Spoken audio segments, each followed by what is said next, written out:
Olá, pessoal! Tudo bem com vocês? Nossa aula será de Ciências Humanas e suas tecnologias. E vamos trabalhar a habilidade de analisar a produção da memória pelas sociedades humanas. Boa aula!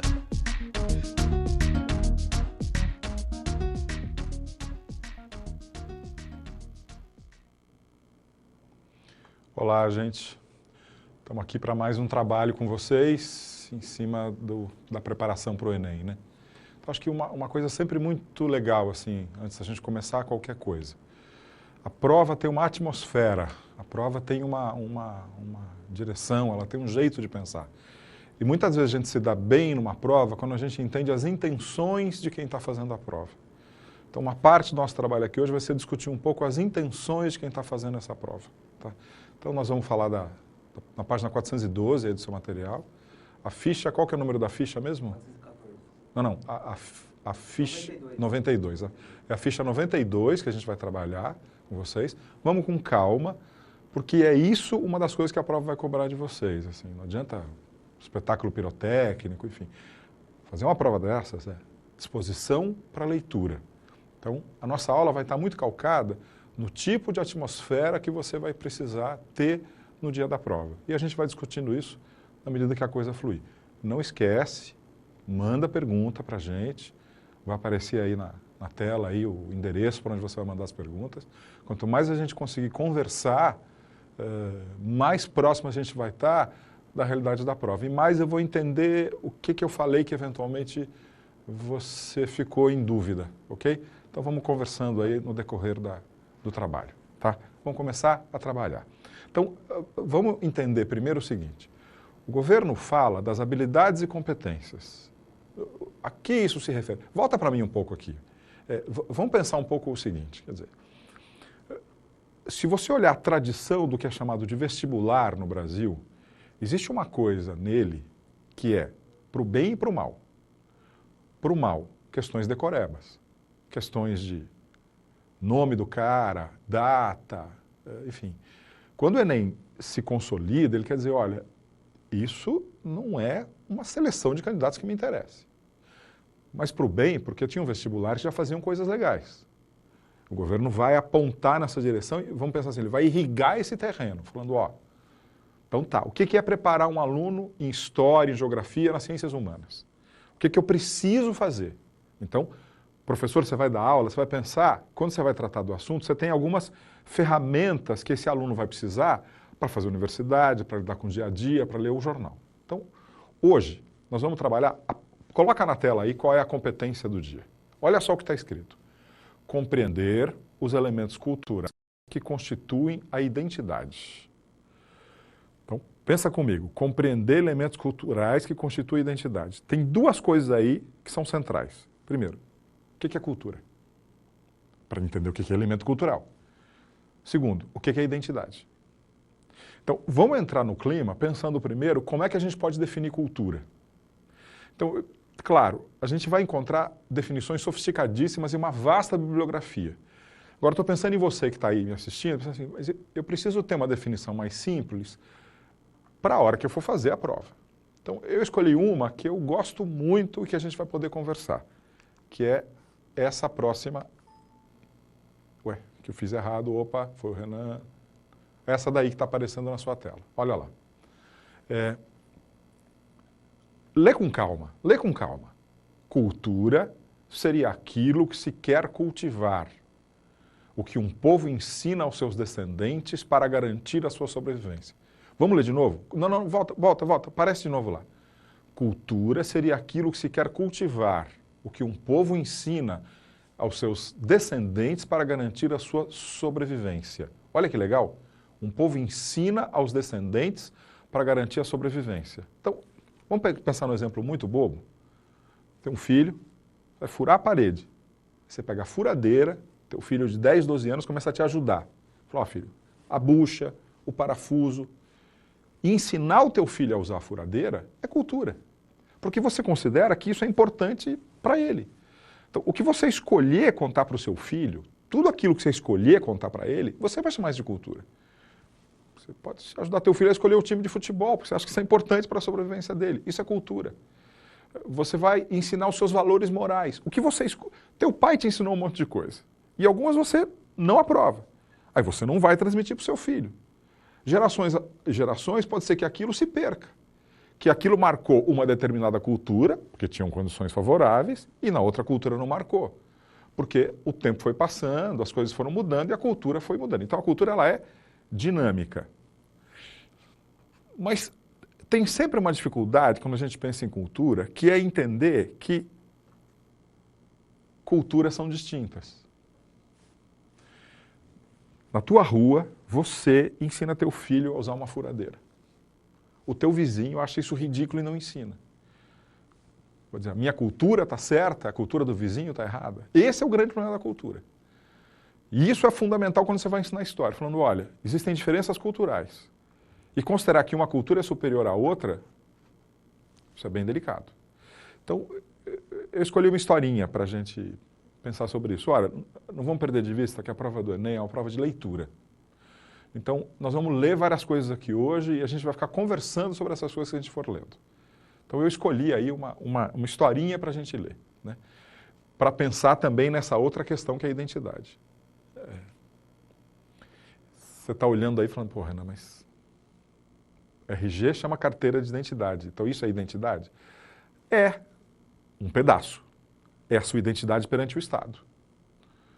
Perante o Estado, esse teu RG representa a sua identidade. Mas existem várias outras formas de identidade.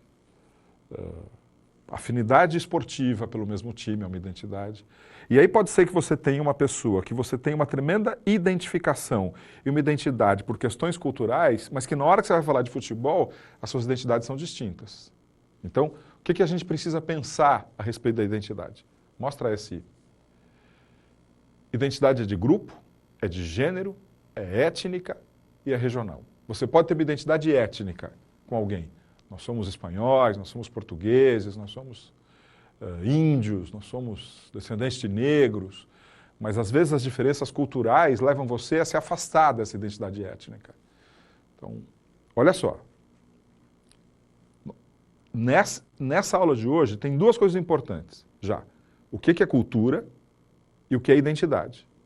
E eu tentei te mostrar que tanto uma como a outra são questões variáveis. Então, o que é um elemento chave para entender o que é identidade? Veja, eu não estou dizendo que seja o único, mas o que é um elemento chave para entender a identidade? A história da sua vida, de cada indivíduo, ela é muito influenciada pelo meio social. Então, não dá para pensar que a sua identidade ela é uma escolha absolutamente sua, independente do meio. Dependendo do lugar que você vive, das condições do lugar que você vive, a sua identidade é muito modificada por isso. Mas calma, vamos pensar assim, essa ideia está lançada. A gente vai ter muitos exemplos aqui hoje a respeito desse tema. Tá? Vamos seguir. Essa é a historinha que eu queria te contar. Vamos ler ela devagar? Conta-se que em fins do século passado, num remoto país do Oriente, a viagem da capital à fronteira levava nada menos que 30 dias. E ainda por cima, a lombo de camelo. Então, vamos com calma. Está contando uma história de um lugar que a viagem da capital à fronteira, 30 dias no lombo de camelo. Tá. E sucedeu que o engenheiro britânico ali residente, em nome do progresso, resolveu remediar a coisa.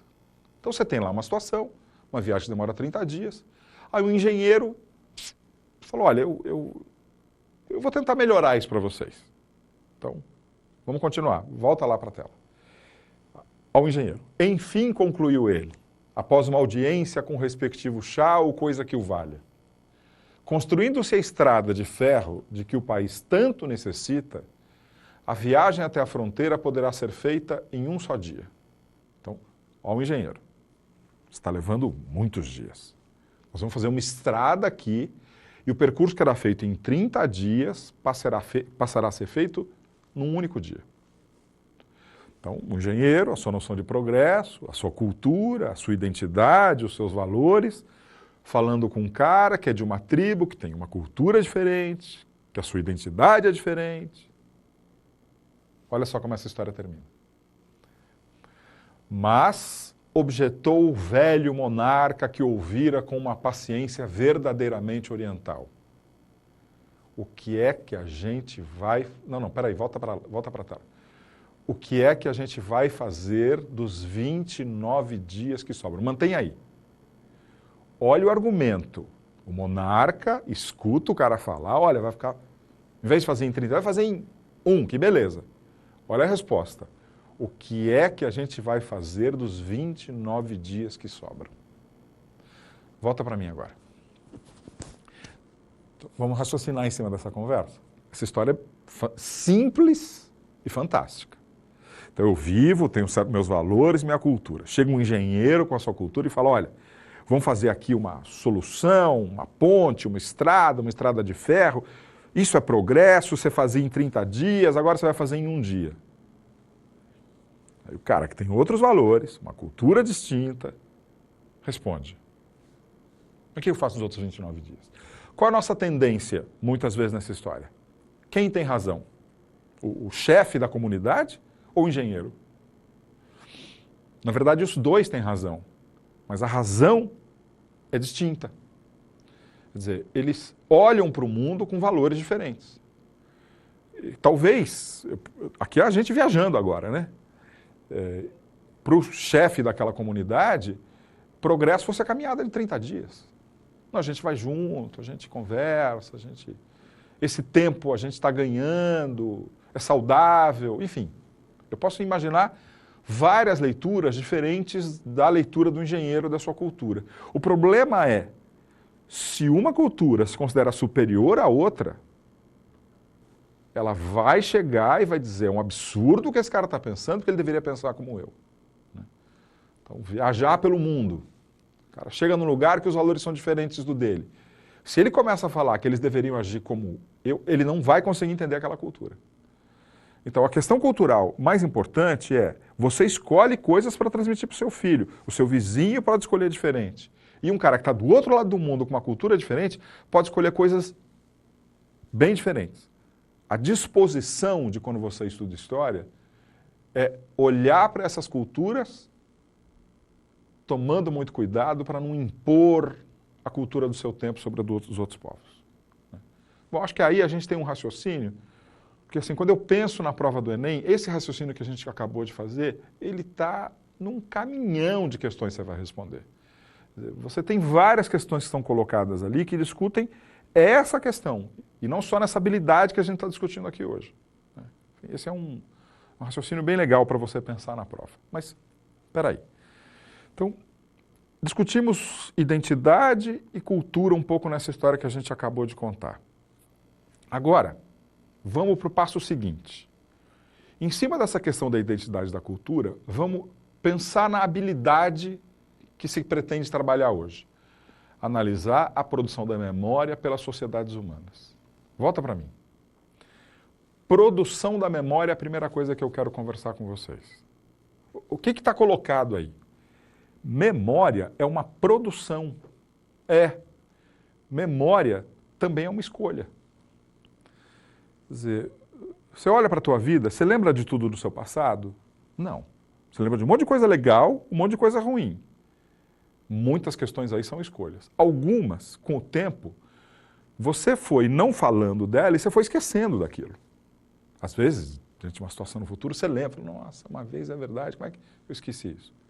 Quando você pensa na memória coletiva, aí as escolhas são maiores mesmo. Né?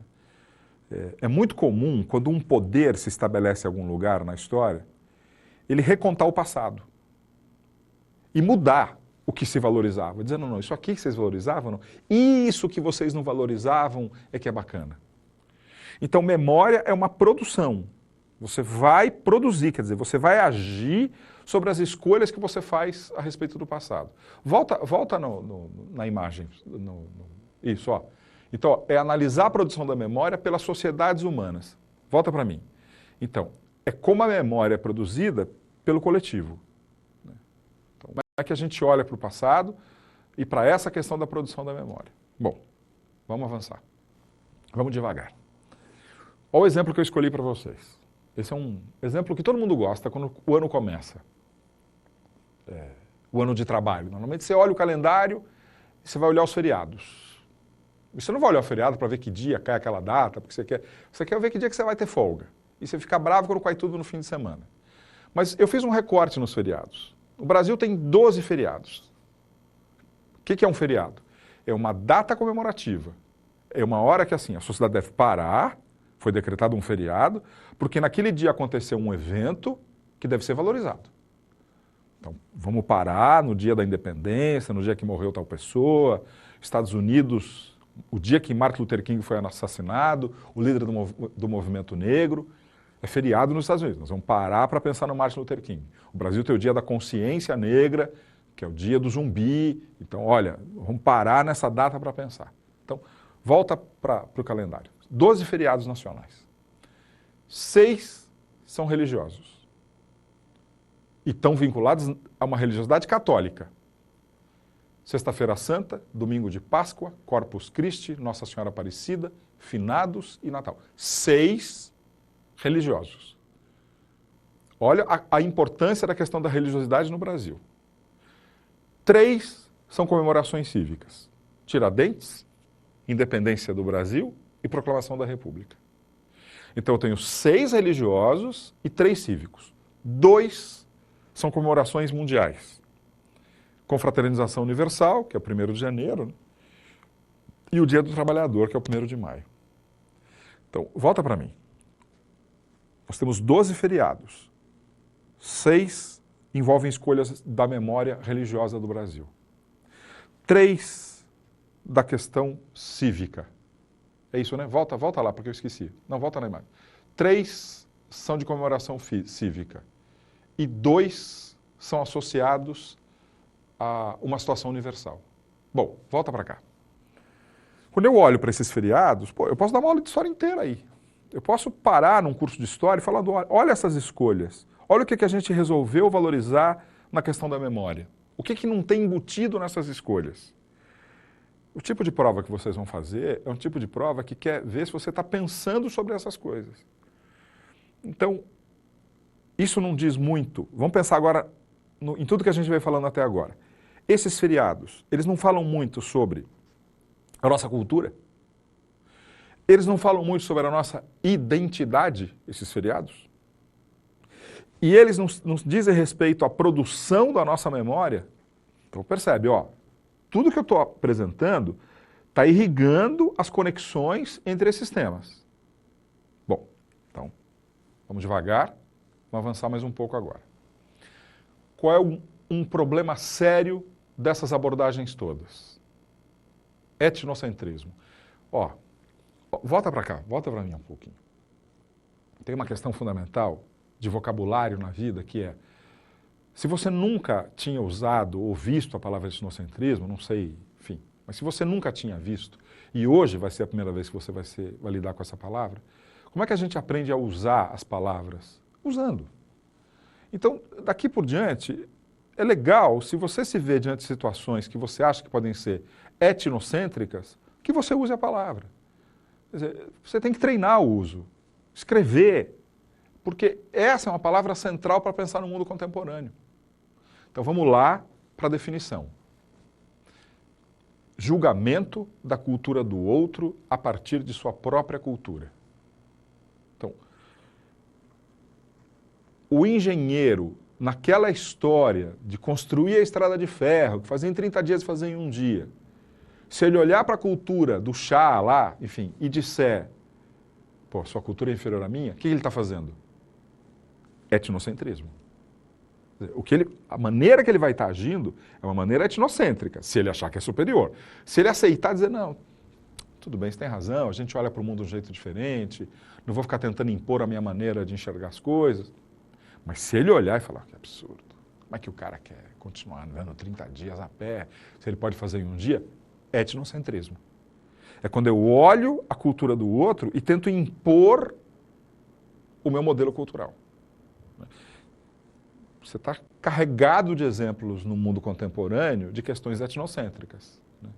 De uma certa imposição de modelos de padrão de consumo, de padrão de vida. Quando você visita a casa de alguém e essa pessoa se comporta de um jeito diferente, e não é que ela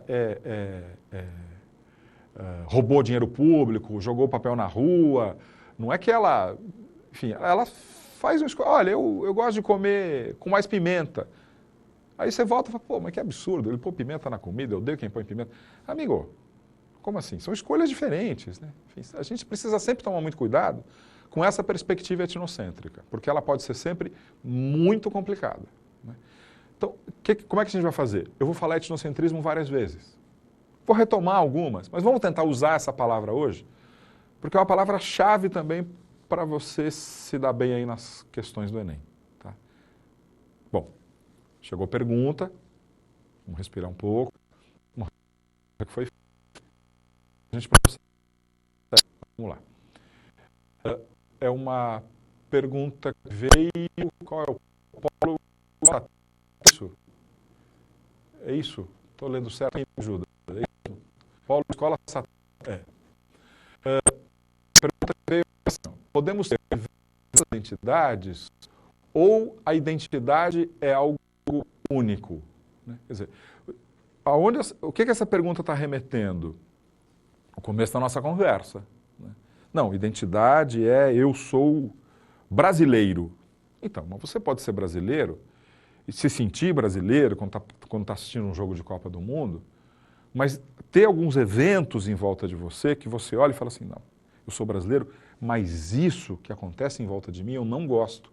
Me identifico mais com pessoas da Argentina, calma, vamos pensar nisso também para pensar a identidade, do que no brasileiro fazendo isso em volta de mim. Então, existem camadas de identidade em volta de você. Né? A pergunta é bem legal porque faz a gente pensar o seguinte, olha, calma com essa história de identidade. O ser brasileiro, por exemplo, é um pedaço da sua identidade, não é a sua identidade. Ou você pode morar no Brasil, na cidade de São Paulo, e odiar a Copa do Mundo, odiar futebol. E aí você vai dizer, bom, isso que as pessoas estão tão interessadas não me interessa. Eu me sinto brasileiro em outras coisas, nisso não. Então você já está se diferenciando aí de um modelo de identidade que muitas vezes vem de uma forma autoritária, imposta, os brasileiros todos devem falar, não, peraí, todos? Né? Vamos com calma. Ok? Então vamos prosseguir a nossa conversa. Então volta para a definição de etnocentrismo, põe ela na tela de novo para a gente, olha lá. Julgamento da cultura do outro a partir da sua própria cultura. Né? Ok. Vamos conversar sobre isso? Vamos dar exemplos disso? Vamos pensar na questão cultural, na questão da identidade, envolvendo o etnocentrismo? Que exemplo que eu escolhi para falar nisso? Olha lá. Nossa, tem aluno que só de olhar para essa linha do tempo que está aí, arrepia, né? Porque se você tiver que decorar isso na sua vida escolar, é quase bom, enfim, é uma grande bobagem. O que é uma data? É uma referência. Mas olha as datas que aparecem aí, né? 4.000 a.C., invenção da escrita, acabou a pré-história e começa a história. Isso é bastante questionável. Até parece que quem não escreve não tem história. Mas enfim, é a divisão tradicional. 476, queda de Roma, fim da Idade Antiga, começo da Idade Média. 1453, queda de Constantinopla, fim da Idade Média, começo da Idade Moderna. 1789, Revolução Francesa, fim da Idade Moderna, início da Idade Contemporânea. Volta para mim aqui. Gente, em cima do que a gente discutiu sobre o calendário dos feriados, essa linha do tempo não é etnocêntrica? Pensa um pouco. Vamos pensar o seguinte. A passagem da Idade Média para a Idade Moderna é a tomada de Constantinopla pelos turcos otomanos. Saiu da Idade Média, foi para a Idade Moderna. O que a tomada de Constantinopla, por exemplo, representou para quem vivia na Austrália? Nada. O cara nem ficou sabendo. A vida dele era igual no dia antes, continua igual no dia seguinte. Queda de Roma, 476. Roma, Europa, caiu. Começou a Idade Média no mundo europeu. Para um cara que vivia na América, um índio americano, século V, depois de Cristo, o que representou a queda de Roma? Se você olhar o calendário, queda de Roma, Constantinopla, Revolução Francesa, As questões europeias é que estão no centro. Então, o que eu tenho aí? Um etnocentrismo. E a forma mais comum de etnocentrismo, o chamado eurocentrismo. Ó, gente, eurocentrismo é um temão do Enem, né? Enfim, é um tema daqueles que... Porque é uma coisa que... Ok, a gente continua usando essa linha do tempo, tá bom, mas a gente usa sabendo os limites que ela tem. Ela é uma referência? Ok, essa linha do tempo é uma referência, mas a gente olha e fala, ó, falar que queda de Roma, ok, tá bom, eu uso isso aqui sabendo que tem povos em outros lugares vivendo situações diferentes dessa que estão descritas aí. Então, a linha do tempo é um bom lugar para se ver etnocentrismo, particularmente o eurocentrismo. Nós vamos seguir na mesma direção de conversa. Dentro dessa preocupação de... Volta para mim um segundo, vai, antes da gente ler o tópico. Volta para mim, volta para mim. Oi. Olha eu aqui, me põe na tela. Oi. Olha só. Dentro dessa preocupação de cultura, identidade e produção da memória. Nós vamos olhar para essas coisas. Ok, eu posso olhar para essas coisas estudando Egito Antigo, Grécia, Roma, Idade... Para qualquer povo que eu for estudar, eu posso olhar e dizer como é que é a cultura, como é que é a identidade desse povo, está ligada a quê? Eu vou estudar Idade Média Europeia, a identidade está ligada à religiosidade cristã. Uma questão cultural super importante, um elemento gerador de identidade. Ok. Como é que eles produziram a sua memória? O que eles valorizaram? O que eles contavam do passado? O que eles não contavam? No caso, o que a gente vai fazer? Nós vamos olhar para a cultura, para a identidade e para a produção da memória. Agora põe a imagem aí. Olhando para esse tema, a conquista da América, conflitos entre europeus e indígenas na América colonial, a escravidão e formas de resistência indígena e africana na América. Vamos ler de novo, mantém aí, mantém aí, mantém aí. O que está em jogo aí para você? Olha só. Conflitos entre europeus e indígenas na América colonial. Os europeus chegaram aqui, tiveram um confronto com os índios. Vamos pensar na questão cultural, da identidade e da produção da memória aí. Escravidão e formas de resistência indígena e africana na América. Volta para cá. Ninguém aqui vai querer ficar falando tudo sobre esse assunto. Se preparar para o Enem não é dominar todo o conteúdo da história, mas aquilo que você sabe de história, você sabe usar essas ferramentas que estão postas aí, né? Vamos com calma, né? Então, nós vamos olhar para essas questões agora dentro do universo da conquista da América, né? Tem um caminhão de questões muito legais aí para a gente discutir. Vamos lá? Vamos começar então agora a abordar o tema usando essas ferramentas todas que a gente apresentou. Assim, você estava apresentando as ferramentas, ó.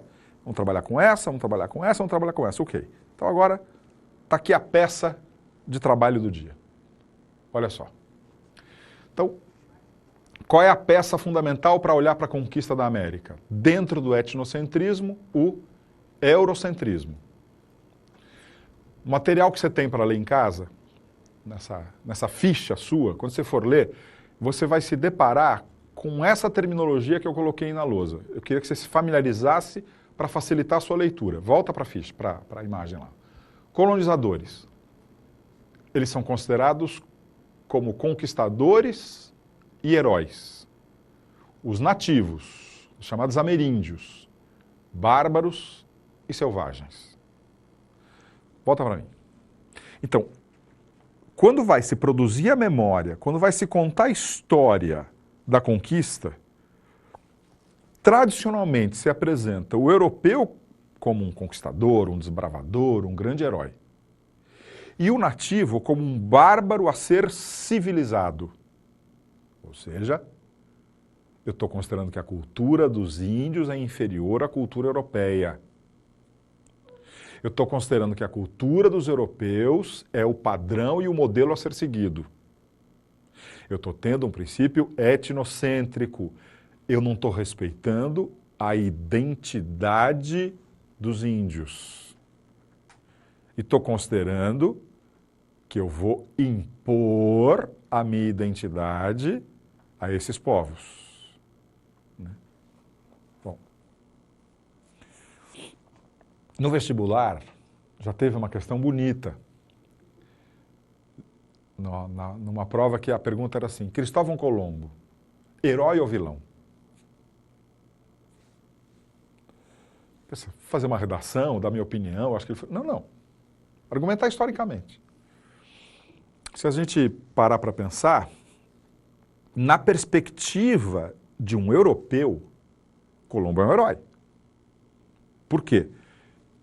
Descoberta, conquista de um continente que significaram riquezas para o enriquecimento da Europa. Herói. Na perspectiva dos índios, ele, não necessariamente, mas ele poderia ser visto como um vilão. Porque representou um contato com a cultura europeia que produziu um dos maiores genocídios, assassinato em massa, de toda a história da humanidade. Então, essa é a conversa.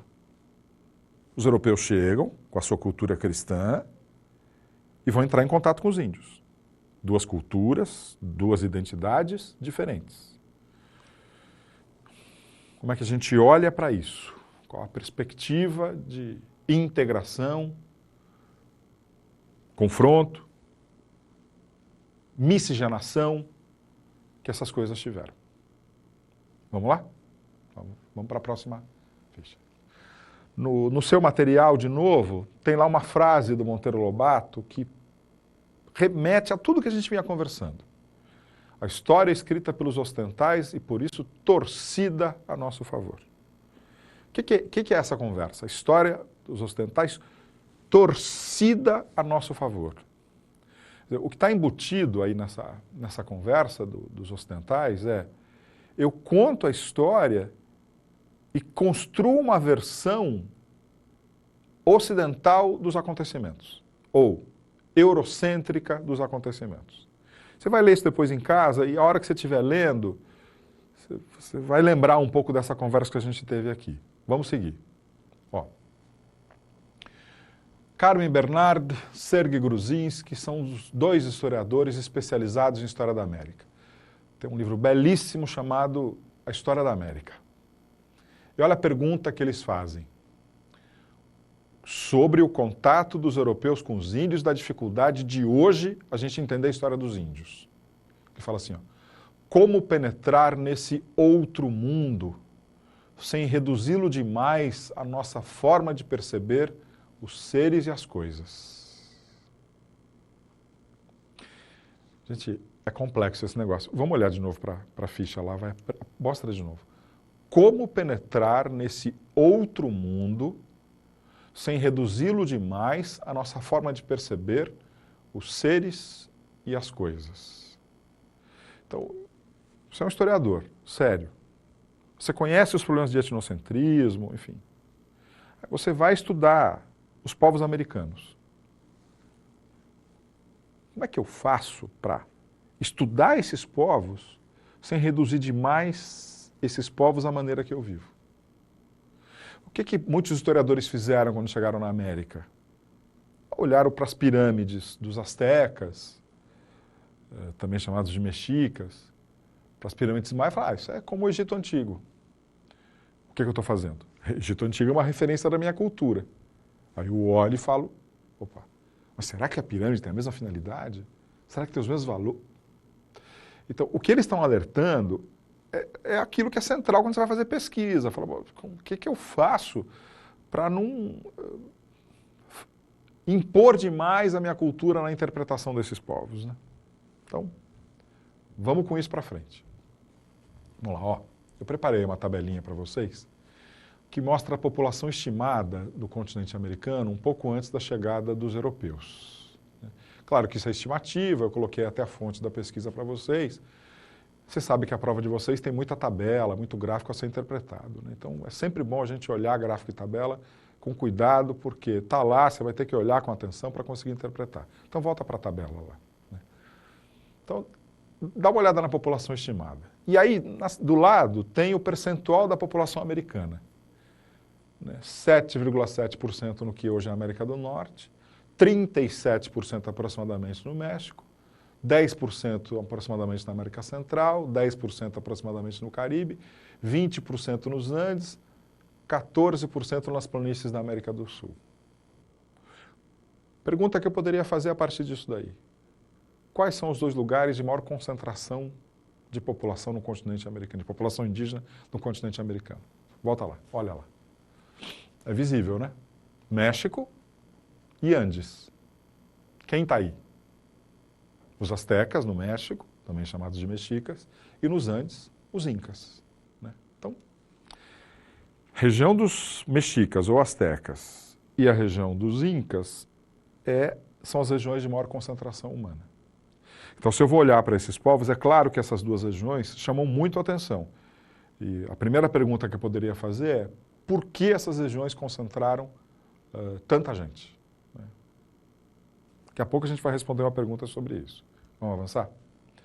Olha lá, os maias, eles ocupavam a região da chamada Península de Yucatán.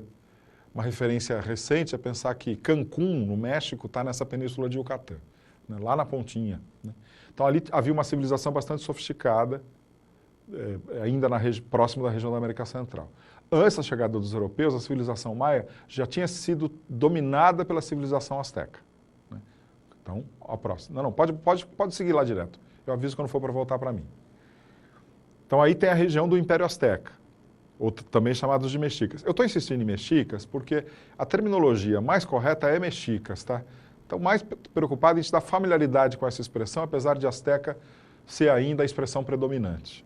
Bom, olha lá que tem Tenochtitlan, né, que é a capital do Império, uma das maiores cidades do mundo, à época, né, maior do que boa parte das cidades europeias, quando os europeus chegaram aqui, e um império que domina ali a região do México. Então, a gente olha e entende por que ali prevaleceu uma grande concentração humana, um grande império com uma sociedade razoavelmente organizada. Por fim, o Império Inca. Olha lá, região dos Andes. Cusco é a capital, chamada de umbigo do mundo. Então, volta para mim agora. Então, por enquanto, o que eu fiz? Eu mapeei a posição geográfica desses 3 impérios. Então, olha o que é o Enem. Né? Eu vou apresentar para vocês agora uma questão do Enem. Mas eu não falei com vocês absolutamente nada sobre nenhuma das características econômicas, sociais, políticas de qualquer um desses 3 povos. Eu simplesmente disse que eles ocupam esse lugar. E eu vou te dar uma questão do Enem para você fazer, e sem ter dito nada, você tem condições de acertar. Fala, como? Você não... Calma. Vamos entrar na atmosfera da prova agora. Vamos dar uma boa lida nessa questão aí do Enem. Olha só. O exercício está no seu material. Qual que é a página dos exercícios mesmo? Que eu esqueci. Basílio, 414. Os exercícios estão na página 414. Esse é o exercício 1 que está lá na sua página, na página 414. Tá? Se você quiser dar uma olhada lá, pegar. Enquanto isso, a gente vai olhando aí para a estrutura do enunciado. Uma foto de Machu Picchu. Aí fala assim. O Império Inca, que corresponde principalmente aos territórios da Bolívia e do Peru, chegou a englobar enorme contingente populacional, que a gente acabou de ver na tabela. Cusco, a cidade sagrada, era o centro administrativo, com uma sociedade fortemente estratificada e composta por imperadores, nobres, sacerdotes, funcionários do governo, artesãos, camponeses, escravos e soldados. A religião contava com vários deuses. E a base da economia era a agricultura, principalmente o cultivo da batata e do milho. Quando tem um texto assim no Enem, volta para mim um segundo. Quando tem um texto assim no Enem, o que você tem que fazer? Com calma, lê 2 vezes. Na segunda leitura, grifa as 10 principais. Porque, no geral, o que o Enem pede? Você sabe ler um bom texto? Interpretar? Porque se você souber ler e interpretar e você ingressar na universidade, o resto a gente pode resolver na universidade. Mas se você não sabe ler e interpretar um texto, vai ficar mais difícil você virar um bom acadêmico. Então, vamos voltar para o texto e vamos ler agora. É isso que a gente tem que fazer aqui hoje, gente. Paciência. Vamos ler, pega a sua canetinha e vai grifando o que você acha que é importante. Eu não vou determinar. Depois eu grifo junto com vocês. O Império Inca, que corresponde principalmente aos territórios da Bolívia e do Peru, chegou a englobar enorme contingente populacional. Cusco, a cidade sagrada, era o centro administrativo com uma sociedade fortemente estratificada e composta por imperadores, nobres, sacerdotes, funcionários do governo, artesãos, camponeses, escravos e soldados. A religião contava com vários deuses e a base da economia era a agricultura, principalmente o cultivo da batata e do milho. Bom, está aí o enunciado. Vamos para a pergunta? A principal característica da sociedade inca era, 2 pontos.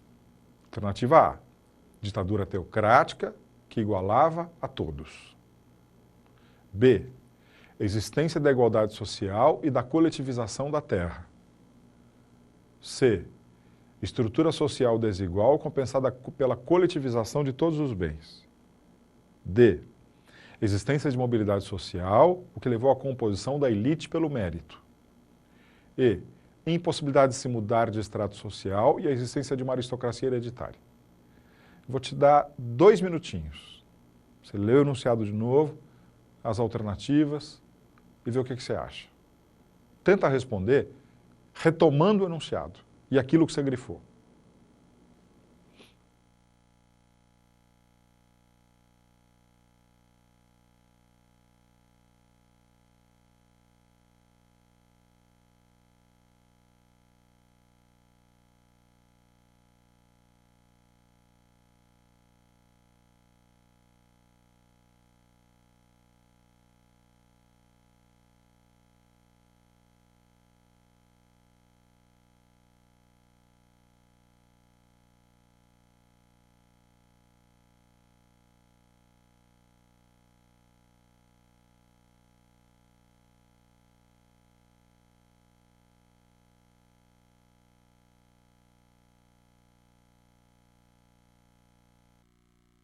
Vamos retomar? Vamos retomar? Vamos retomar, gente? Vamos lá? Vamos lá? Uma das coisas mais importantes para a prova do Enem é lucidez. Vai se dar bem quem tiver mais tradição de leitura, conseguir ler. Porque uma das coisas que são mais cansativas no exame do Enem é o volume de textos que você tem para ler ao longo da prova, né? Então, lê com calma, grifando.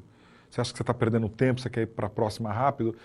E, na verdade, você está ganhando tempo quando você faz uma leitura de fato atenta. Porque se você treinar bastante, pode ser que daqui a 3, 4 meses, você não precise mais ler 2 vezes o enunciado como a gente está fazendo aqui hoje.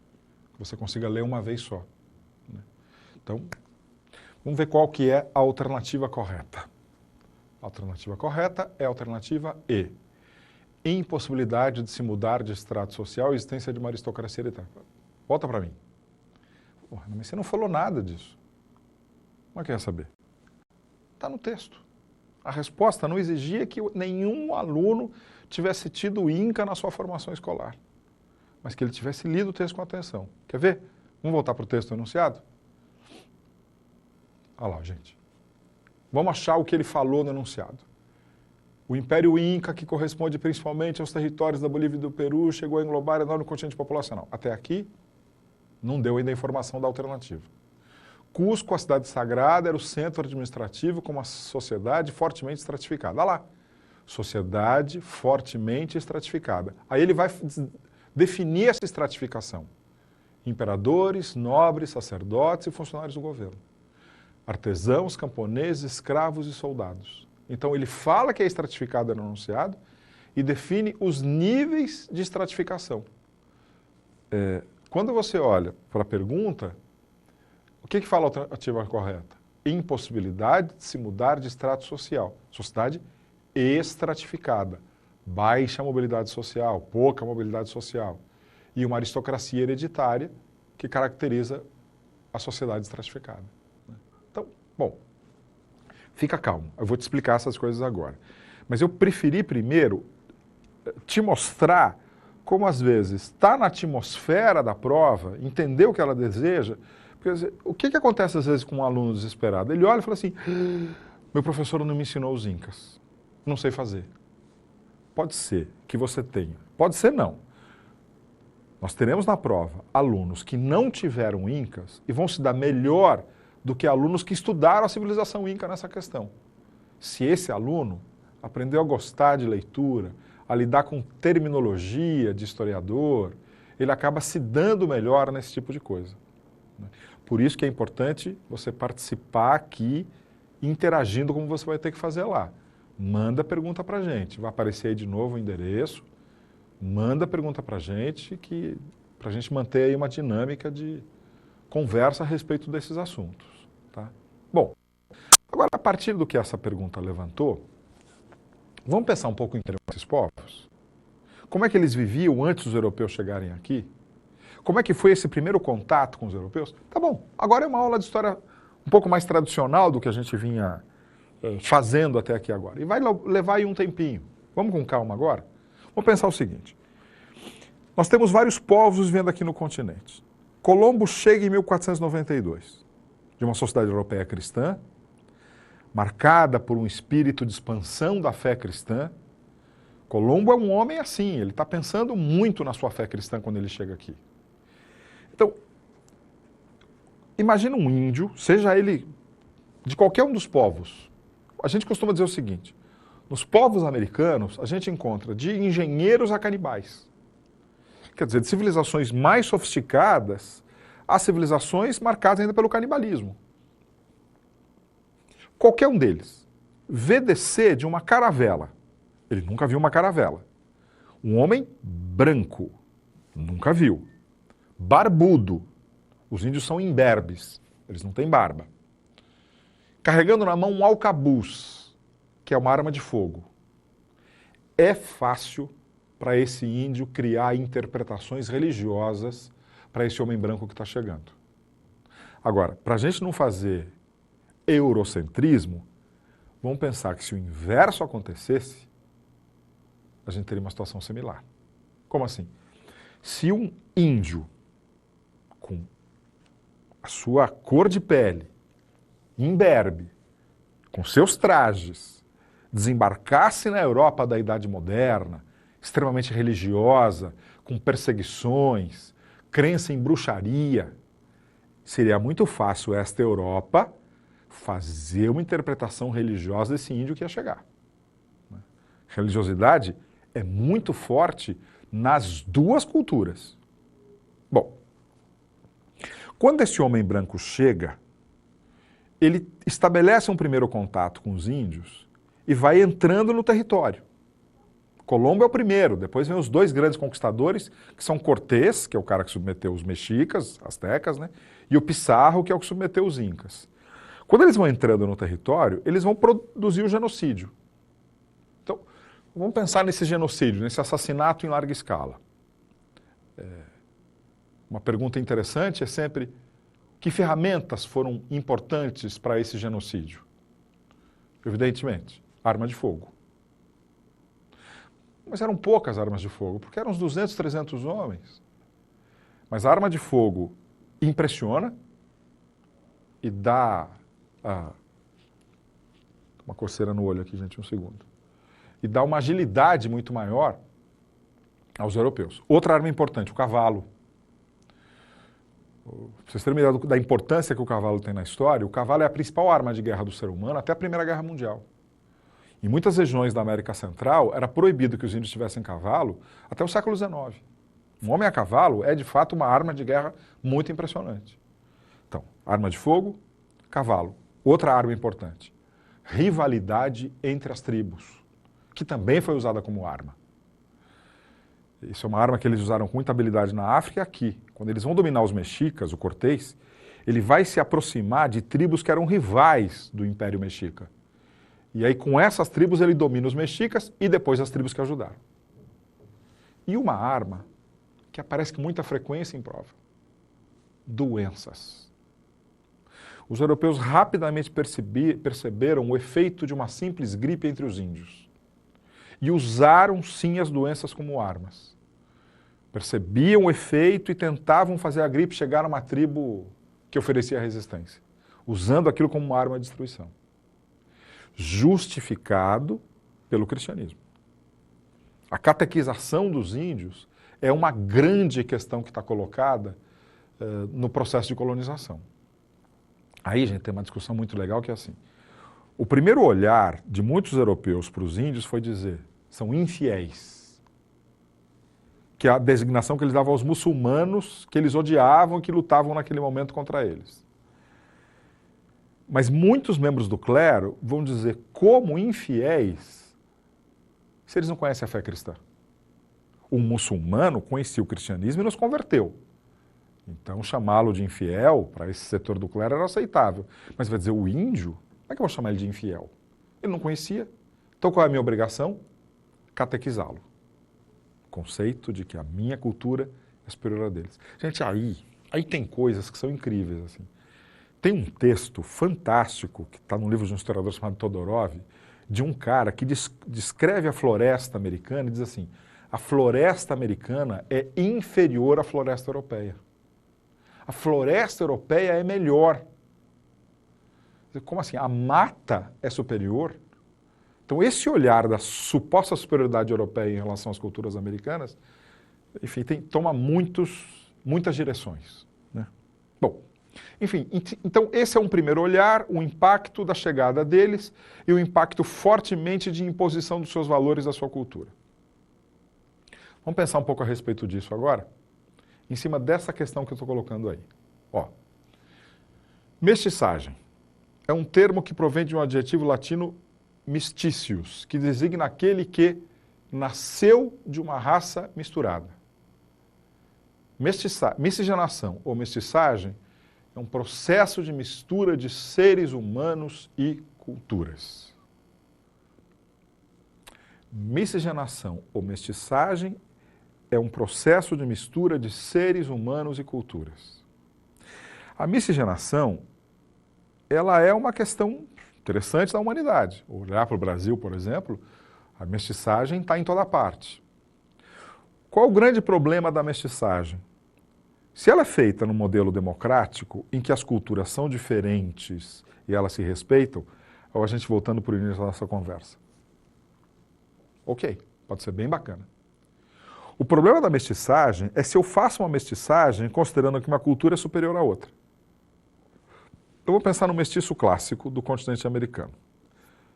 Pai de origem europeia, mãe de origem indígena. Para pensar num modelo só.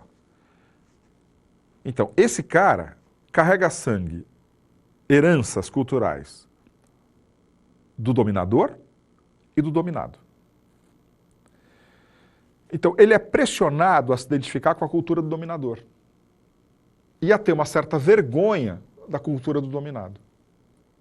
Então, essa coisa deles chegarem querendo impor a sua cultura, impondo ou não, eles vão se misturar com a cultura dos índios.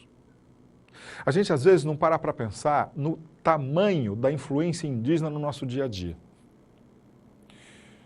Os europeus vão passar por uma revolução alimentar por conta do contato com os povos americanos, que está lá até hoje. Vamos pensar em exemplos. O texto que a gente leu da questão do Enem tinha batata. A batata é americana. Quando a batata é levada para a Europa, ela provoca uma das maiores revoluções alimentares. A batata vira a comida dos pobres. Há uma história famosa de quando na Irlanda teve uma grande crise da produção de batata, a taxa de mortalidade sobe assustadoramente. Então eles estão levando isso daqui para lá. Outra coisa importante, o milho. Gente, e milho é uma tremenda tecnologia. Eles chegaram no milho porque conheciam muitas técnicas de agricultura para chegar na produção de milho. E numa diversidade incrível. E outra herança que é o vício de muitos aí, né? O chocolate. Entre os maias, chocolatal é a bebida dos deuses. Eles pegavam a semente, amassavam e bebiam aquilo como uma coisa amarga e muito saborosa. Entre os maias, a semente de cacau teve tanto valor que em alguns momentos ela foi usada como moeda de troca. Os europeus levam o cacau e fazem uma miscigenação. Misturam o cacau com açúcar e com leite. E criam essa coisa que seduz Tem gente aí que está ouvindo e deve estar morrendo de vontade de comer um chocolate porque é incrível. Mas a origem é americana. Então, ok, eles estão chegando com a sua cultura, querendo impor, mas está formando uma cultura europeia. Você pensar na macarronada, que a gente fala que é italiana. Não. O tomate é americano. O macarrão é chinês. O que os italianos fizeram? Miscigenação. Misturaram o azeite, enfim, dependendo da sua macarronada, claro, mas misturaram o tomate americano com o macarrão chinês para criar macarronada. Então, se a gente olhar para a questão alimentar, a cultura indígena está impregnada no mundo contemporâneo. Portanto, de uma certa forma, eles também venceram, deixando aí algumas heranças, né? Mas o processo não foi tão fácil. Vê? Vamos lá. Põe a imagem aí para a gente. Antes, tem pergunta. Vamos fazer o seguinte, antes de a gente ler esse texto, volta para mim aqui um segundo. Volta para mim, até para a gente respirar, porque esse texto é um pouco mais complexo. Tem pergunta, vamos responder a pergunta? Pergunta que chegou para a gente, fala assim, ó, é possível realizar uma interpretação neutra do passado? Se a gente parar para pensar nessa pergunta, né, eu fico imaginando o seguinte, quem mandou a pergunta ficou pensando o seguinte, ok, você está me dizendo que memória é uma produção que a gente escolhe. Então, eu consigo olhar para o passado com neutralidade e fazer escolhas absolutamente neutras? Não. Não existe neutralidade no olhar do passado. O que um bom historiador faz? Ele conta e se expõe, deixando claro quem ele é. Para que quem for ler saiba que aquelas escolhas que ele fez sobre o passado têm a ver com o seu tempo, né? Então, vamos imaginar o seguinte, vamos pensar num exemplo que eu acho bem simples. Você pega um momento da história que fizeram um certo reunião de diplomatas, fizeram ali um acordo de paz, aí teve muita gente prejudicada com aquele tratado de paz. Nos anos seguintes, os historiadores olham para aquele tratado de paz descendo a lenha. Descendo a lenha. Esse tratado foi horrível, o que ele produziu. Mas não fica acontecendo nenhuma grande guerra, o tratado conseguiu evitar conflitos. 40 anos depois, estoura uma guerra. Catastrófica, morre um monte de gente. Quem viveu aquela guerra vai olhar para aquele tratado de paz e talvez diga assim, ele teve vários defeitos, mas ele teve um mérito. Evitou uma guerra. O que significa?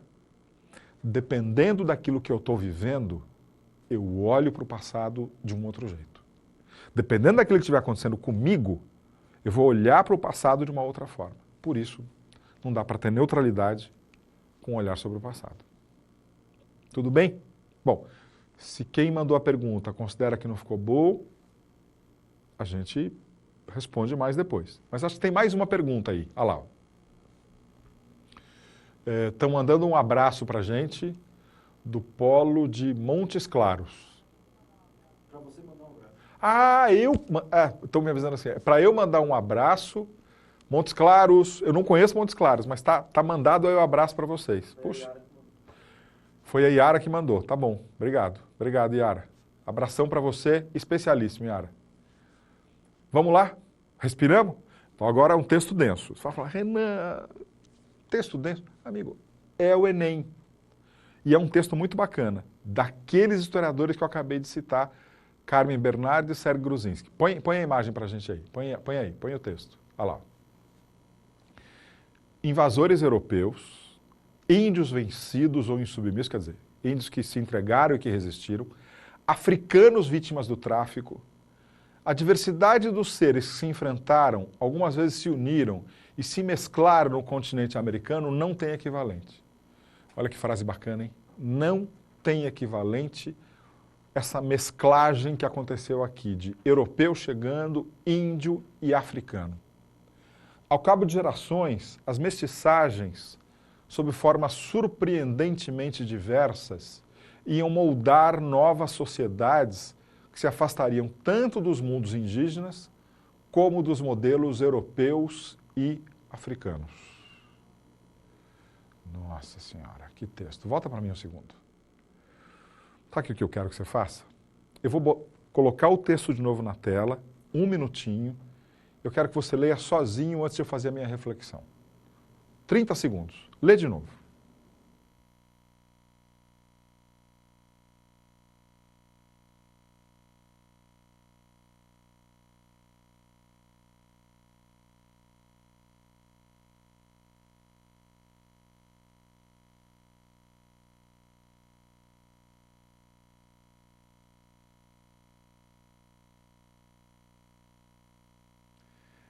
O que chama a atenção nesse texto é quando ele afirma que, na verdade, quando você olha para o que é a América hoje, ela é original.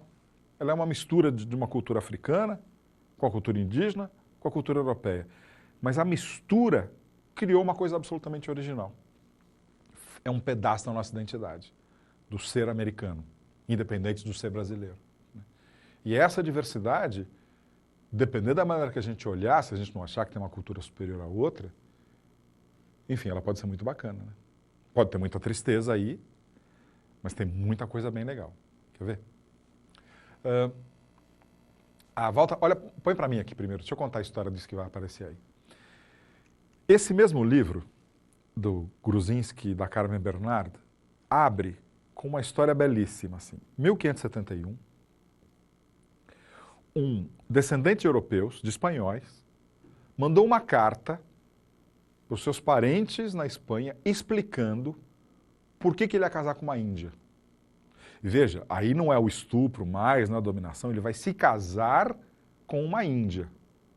Mas ele se preocupa em explicar para a família por que ele vai casar com uma índia. 1571, é o começo do processo de dominação. Vê como é que ele fala disso. Põe a imagem. Olha como é que ele explica. Ainda que vocês, na Espanha, achem um pouco forte meu casamento com uma índia, aqui isso não é, de modo algum, uma desonra, pois a nação dos índios goza de autoestima. Interessante, hein? Falando, olha, vocês aí podem achar um absurdo. Mas você percebe que a miscigenação está em curso a essa altura? Ele está dizendo, olha, ela tem origem dos astecas, dos mexicas, do grande império. Aqui... É interessante porque o Gruzinski mais adiante mostra um outro trecho da carta que eu não coloquei para vocês, que eu preferi contar, em que ele diz que a esposa se compromete a educar os filhos no melhor da cultura europeia. Ela é indígena, mas ela de uma certa forma vai dizer, a sua cultura é melhor do que a minha. Essa é uma questão que está posta para nós americanos. Essa é uma questão que está posta para quem vai fazer Enem. Porque é uma questão central para quem vive nesse lugar pensar o que se passa aqui no dia a dia. Olha essa imagem. 1805. Esse artista, Joseph Skinner, publica essa gravura. Olha a gravura.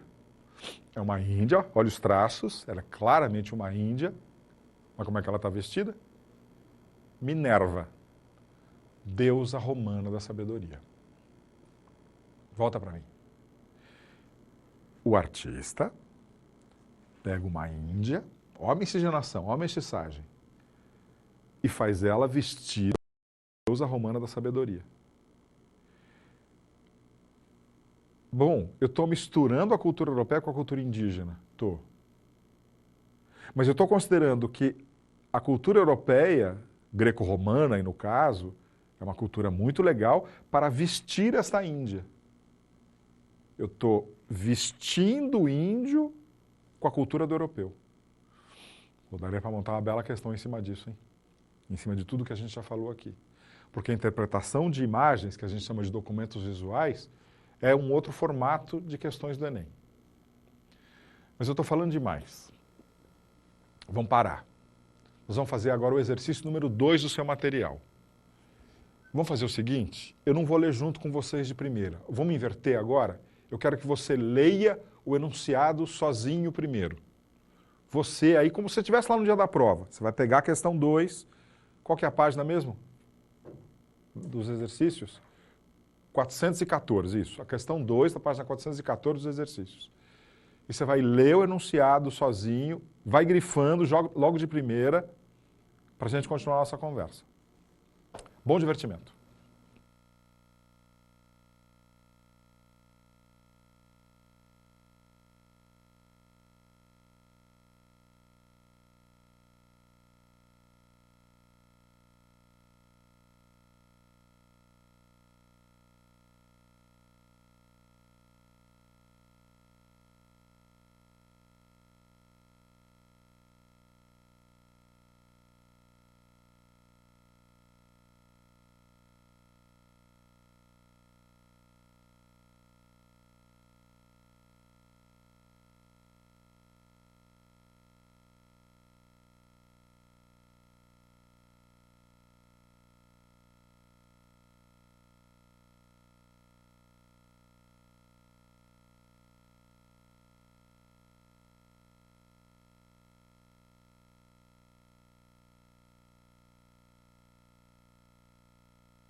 Vamos lá? Vamos lá? Enunciado interessante, né? Presta atenção, vamos ler junto agora. Põe a imagem, põe de novo para a gente ler junto agora. Olha o enunciado da questão do Enem. O documento escrito que exemplifica a diferença de visões e de modo como a memória e a identidade da colônia. Olha só, é a terminologia do dia, né?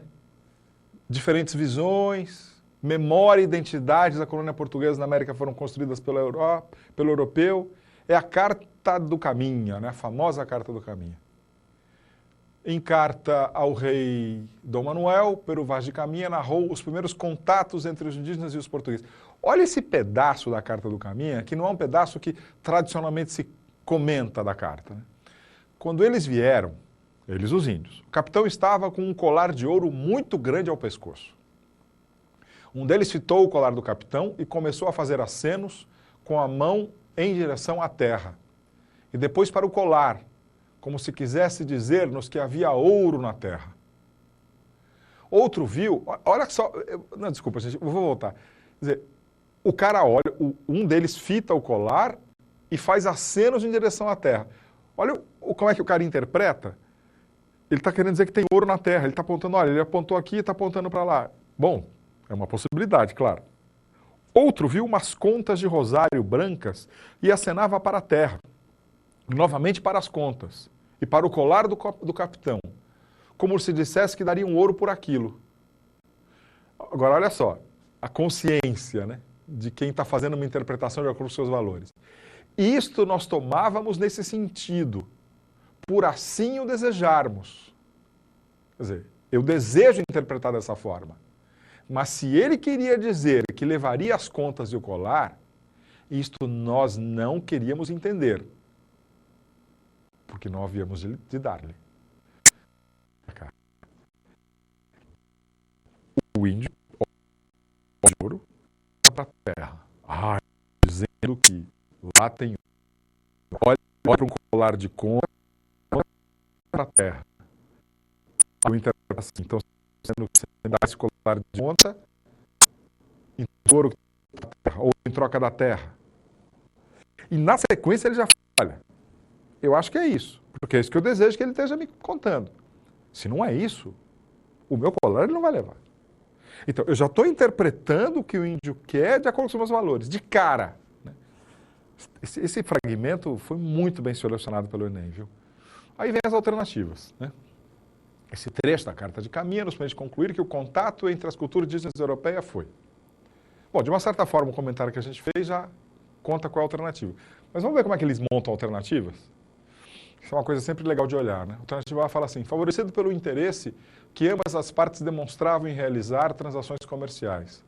Os indígenas se integrariam ao sistema de colonização, abastecendo as feitorias voltadas ao comércio do pau-brasil e se miscigenando com os colonizadores.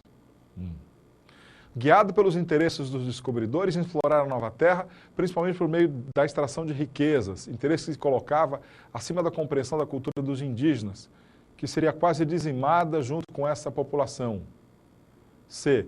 Facilitada pela docilidade dos indígenas, que se associaram aos descobridores na exploração da nova terra, viabilizando um sistema colonial cuja base era a escravização dos povos nativos, o que levaria à destruição de sua cultura.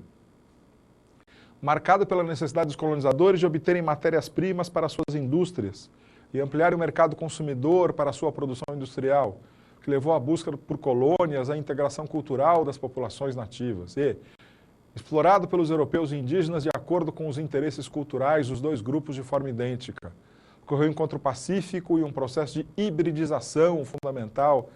Bom, processo pacífico, hein, gente? Bom, a correta é a B de bola, que é o texto que a gente leu. Guiado pelo interesse dos descobridores de explorar a nova terra, principalmente por meio de extração de riquezas, interesse se colocava acima da compreensão da cultura dos indígenas, que seria quase dizimada junto com essa população.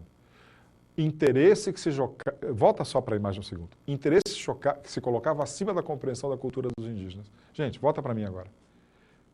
Essa questão não sintetiza tudo o que a gente está falando? Está aí a questão cultural, da cultura europeia, de como é que a Europa olha para o ouro. Está aí a dificuldade de entender a cultura indígena. Está aí o etnocentrismo, de achar a minha cultura superior à do outro. Está aí as dificuldades na construção da identidade desses indígenas. Enfim, essa é uma questão que usava exatamente a habilidade que a gente está discutindo aqui hoje. Vamos avançar mais um pouquinho? Vamos devagar agora, para a gente fechar, podendo ter tempo de tematizar aí algumas coisas. Mas acho que antes tem uma pergunta aí que chegou para a gente, não tem não? Tem sim, olha lá. A pergunta vem assim, ó, a cultura indígena ainda sobrevive entre nós? Bom,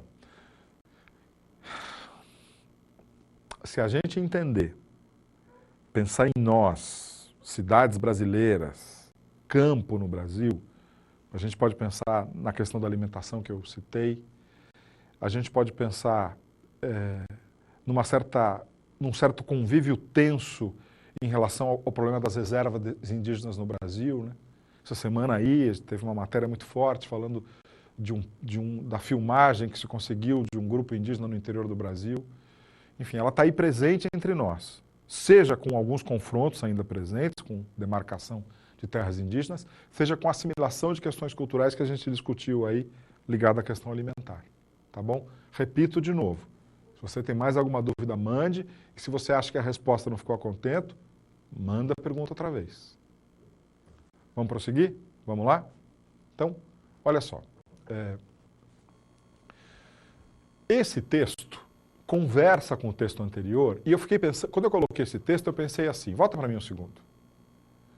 Para mim, oi, eu e isso. Quando eu coloquei esse texto aí, eu pensei assim, se eu fosse montar uma questão que conversasse com essa que a gente acabou de responder da Carta do Caminho. Aí comecei a pegar livros em casa e achei esse texto muito interessante. Quer ver? Vamos lá, põe ele aí. Depois da conquista da América pelos espanhóis, ocorreu uma explosão populacional de gado, porcos, carneiros e cabras. Os quais causaram grandes danos às plantações de milho indígenas, que não eram protegidas. Então o europeu chega com gado, porco, carneiro e cabra, e as plantações de milho são prejudicadas porque elas não têm proteção. As medidas tomadas pela população indígena eram muitas vezes ineficazes. Os conquistadores preferiam o gado. Bois e carneiros eram protegidos pela lei e pelo sentimento espanhóis. As leis que protegiam a pecuária na Península Ibérica foram exportadas para o México. Então, a mesma lei que eu usava para proteger o gado na Europa, eu levo para o México. E permitiam que o gado pastasse em propriedade alheia. Os animais destruidores eram, afinal, propriedade dos vitoriosos. A agricultura dos derrotados. Mantém aí. Os animais é propriedade dos vitoriosos. A agricultura dos derrotados. Então, se você olha para o que esse texto está colocando, eu chego com os valores europeus e eu tenho a cultura indígena, no caso é a cultura do milho. Quando eu chego, ao invés de eu encontrar uma forma de convívio, eu trago uma legislação europeia que protege esse gado em detrimento da cultura indígena. Quer dizer, então eu não estou preocupado em diálogo, eu estou preocupado em impor os meus interesses econômicos sobre o modo de vida dos índios, né? Que é uma das grandes tristezas desse processo de dominação. Né? Vamos fazer o seguinte, esse texto que a gente acabou de ler dialoga com a pergunta que a gente vai fazer, mas a gente tem pergunta ainda. Vamos lá? A pergunta veio assim, professor, gostaria de saber se a colonização se iniciou em 1492 na América por Colombo, na chegada de Pedro Álvares Cabral no Brasil, foi ou não foi se foi premeditado ou não. Quem manda a pergunta é a Fernanda Braga, de Juína, no Mato Grosso. Grande abraço, está gostando da aula. Ô, Fernanda, obrigado aí pelo elogio. A gente está tentando fazer um trabalho dentro dessa perspectiva. Né? Quer dizer, essa é uma discussão. Vamos pensar o seguinte, nós estamos pensando no Enem. Será que o Enem me perguntaria, olha, foi premeditada a chegada do Colombo ou não foi? Não. Para você marcar uma coisa correta, foi ou não foi, não. Mas daria para montar uma questão muito legal, mostrando o seguinte. Existe lá a velha tese da calmaria, de que ele pegou uma calmaria e chegou no Brasil. Bum, bateu aqui. Existe a tese mais recorrente de que haviam conhecimentos na Europa profundos da existência do continente americano. E que Colombo teria vindo, na verdade, para garantir para Portugal, Pedro Álvares Cabral teria vindo para garantir para Portugal seus interesses na região. Como é que o Enem montaria uma questão em cima disso? Não é se posicionando, olha, calmaria é verdade ou essa outra. O Enem colocaria as duas para te dizer, olha como eu tenho interpretações diferentes para o mesmo acontecimento. Então, mais do que você pensar se foi premeditada ou não, é pensar, existem interpretações diferentes para o mesmo fato. Isso é se preparar para o Enem. Tá bom? É Fernanda, né? O nome dela, né? É isso? Não lembro. Põe a pergunta dela de novo para a gente. Fernanda, né? Fernanda, se por acaso não ficou boa a resposta, manda de novo que a gente responde. Tá bom? Vamos seguir. Ó. Tem mais uma coisa aqui, que é a galera do CEA, Luana, Iago, Laís, Jamile, Ramílis, Igor, Amanda, Júlio, Anísia, Vera. Manda um alô para todo mundo do pré-ENEM. Bacana. Eles são de onde? Eles são do Complexo Educacional Agostiniano. Eu só não sei onde é. Não aparece a cidade aqui para mim. Mas enfim, alô para vocês também. Bom, fechando a nossa conversa, vamos pensar assim? Nós estamos agora no último bloco, nos 15 minutos finais da nossa conversa. O que me preocupa? O fecho. Vamos enganchar tudo? Eu estava mostrando, coisa de professor, gente, não adianta ficar querendo falar muito. Vamos retomar, vamos fixar o que a gente está aqui.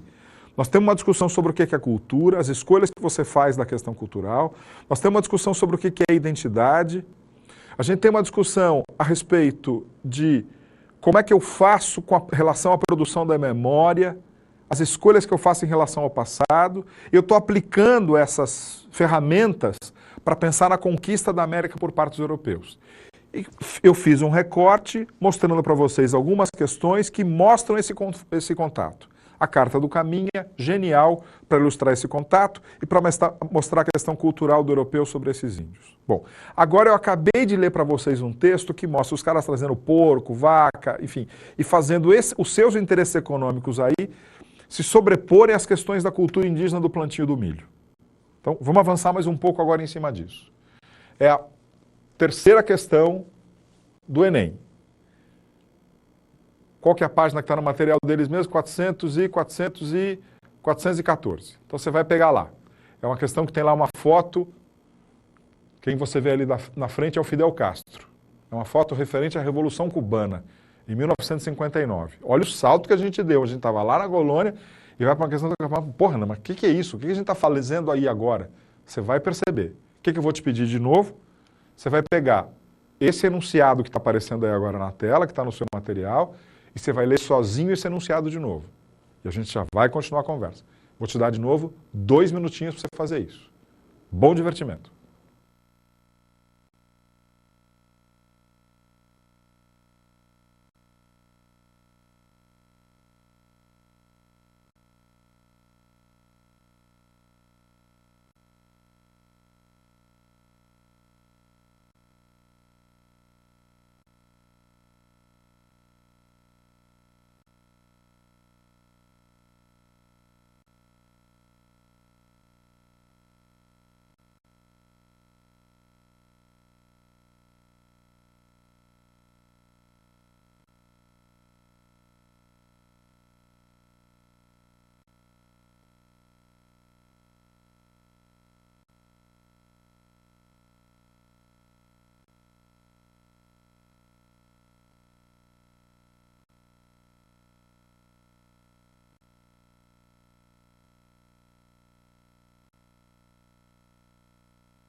Então, gente, leu?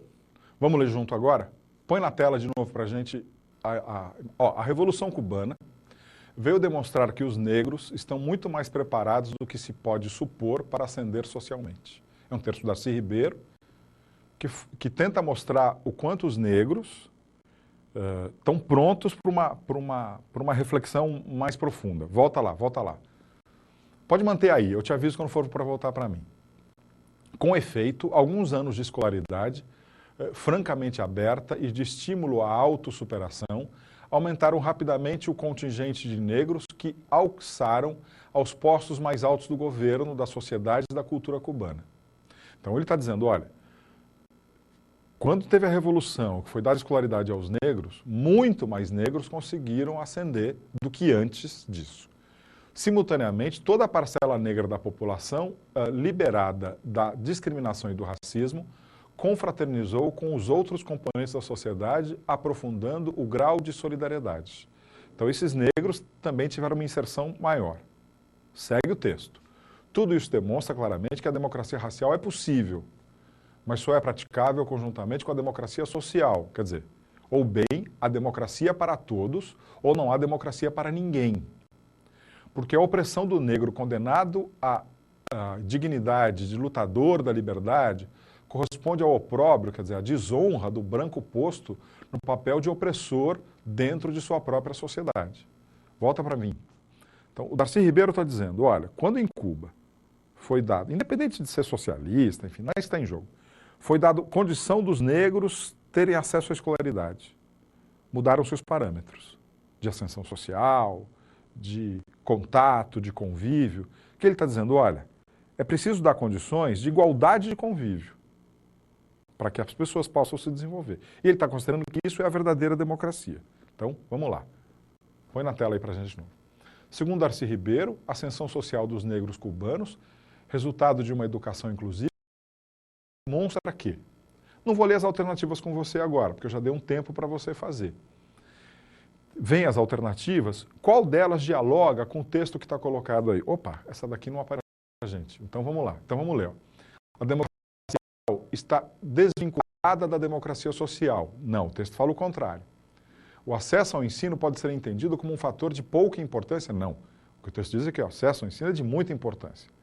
A questão racial mostra-se irrelevante no caso das políticas educacionais do governo cubano. Ela mostrou-se relevante. D. As políticas educacionais da Revolução Cubana adotaram uma perspectiva racial antidiscriminatória. E a E fala, os quadros governamentais em Cuba estiveram fechados. A correta alternativa é D. Política educacional, uma perspectiva de não discriminar. E é isso que ele está se defendendo. Vem para mim agora. A gente está estudando essas coisas todas, olhando para esses povos, pensando no presente no Brasil, os nossos valores atuais, pensando o que eu faço para garantir a inclusão de índios, negros, o que eu faço para não reproduzir o que está colocado na carta do Peru Vaz de Caminha. Então, quando o Enem coloca essas questões, ele quer lançar uma reflexão de qual é a democracia que nós queremos para o Brasil. Quais são os caminhos questionáveis, não questionáveis, para garantir uma efetiva democracia por aqui. Então, ele olha para essas coisas e traz essas questões do passado. Acho que esse é um bom jeito de pensar nessas coisas. Gente, acho que a gente fez aí uma boa reflexão.